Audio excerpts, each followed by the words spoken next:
Invest in professional development for your entire organization. Boost its potential and see it grow.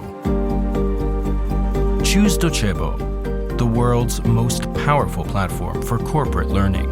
Learn more at docebo.com.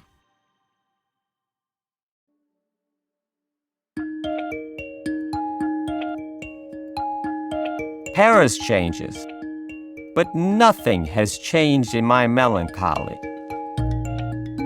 These are the words of Charles Baudelaire as he celebrates the Paris of the 1860s. A city of shacks and alleyways, of barricades and junk, of proudly defiant people. Baudelaire's beloved Paris is no more.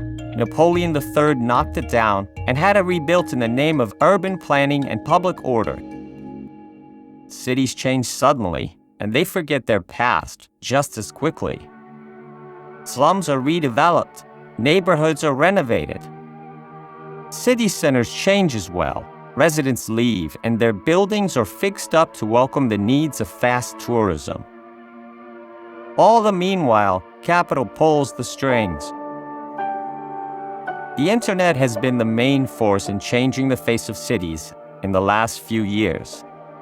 The algorithm has been redesigning urban landscapes. Wish list it, click on it, like it, review it, share it. These are the commands that this force enables.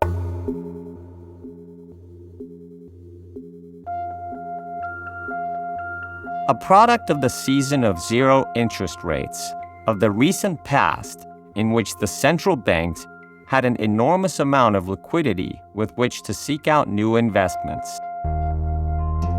Capital moved away from income in government securities and instead chose to take on risks. It started to bet on potentially world-shifting startups.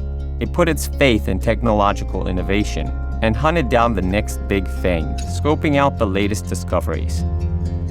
This recent past also brought about that force which today is redefining urban spaces. Its name is Airbnb, and it's the new boss in town.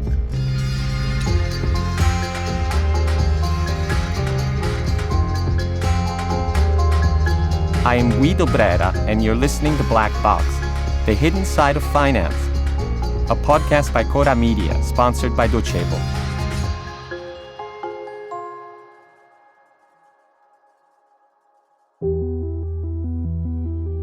Recently in Italy, the financial police preventively seized 779 million euros from Airbnb, the leading company for short-term homestays. The court of Milan has accused the digital giant of not paying taxes on approximately 4 billion euros collected in Italy between 2017 and 2021. This measure is unprecedented in the history of the big tech lords, and it's reopened a debate on the severe repercussions of apps and digital capitalism on society. Every nightmare starts as a dream, often with good intentions at heart. Back in 2011, the New York Times presented Airbnb as just a website that simplified the process of renting extra rooms to travelers. But only a few years later, it's become something more, something far more impactful. Today, it's a symbol of the sharing economy and of sustainable tourism. A giant that brings down expenses and casts shade on the traditional hospitality industry. As a brand, it tells a win-win story. Property owners find a way to make more money than they would from a mid-term or long-term rental. And travelers can find an affordable short-term accommodation as well. All the website does is take a commission for the service itself. Not a bad idea at all. In this way, the platform starts to affect the territory. It earns from hospitality, but it doesn't actually produce anything. Some observers are critical, but the idea works brilliantly. The platform explodes, and millions of listings start popping up all over the world. Italy itself is third in the world for users, after France and the USA. Airbnb starts its life in a San Francisco loft. In the summer of 2008, a local convention has filled up all accommodation facilities. So the struggling founders of the web portal decide to rent out their own living spaces. Just a few years later, in a similar situation during the Summer Olympics of Rio 2016, Airbnb is so important that it receives a commission to cover 20,000 lodgings.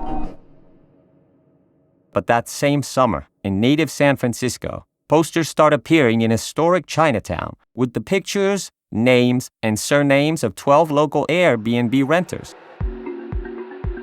They're presented as cowboy bandits with wanted written above their heads. Below, in English and Chinese, the words, gentrification of Chinatown, Airbnb-ing our community, destroying affordable housing for immigrant, minority, and low-income families. The message is unmistakable, and it even uses that magic word which the digital Goliath has often become associated with, gentrification. The radical change of a residential area caused by the reappreciation of real estate on the market and the expulsion of previous residents. The process often goes hand in hand with a change in the local reputation and public perception of the affected area. The protest of San Francisco gets one thing right. That win-win situation between tourist and traveler has ignored the needs of long-term renters, which earn property owners a lot less money. Every apartment on the portal is one apartment less on the market for stable residents. In Italy, the rise of short-term rentals has generated severe inequality.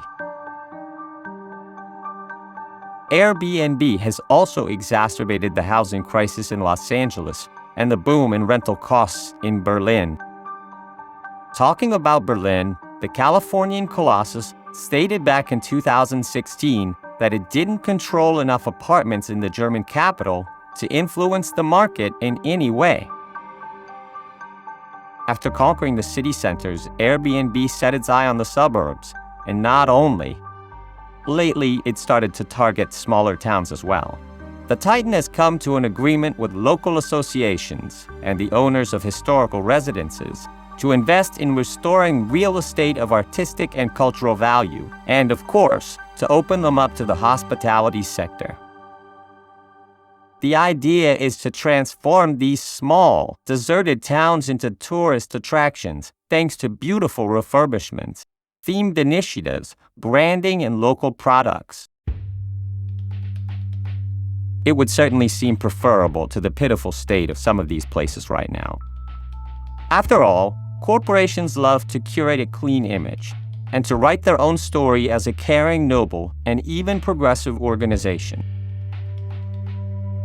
In 2016, journalist Alison Griswold pointed out that Airbnb continued to present itself as the good guy fighting for the interests of the middle class against the bad guys of the hotel lobbyists who hate progress.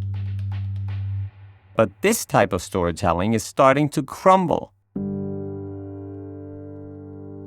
Controversy, fines, the accrual of accommodations, and, most importantly, tax problems are starting to tell an entirely different story.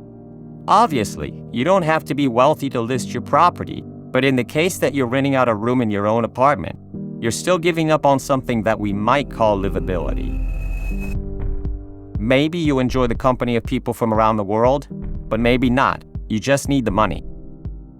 In any case, it seems that, globally, it's the big players of the real estate industry that are moving into the short-term homestay market, and this changes things entirely. Not to mention the tax issue, where the EU is severely behind in terms of legislation.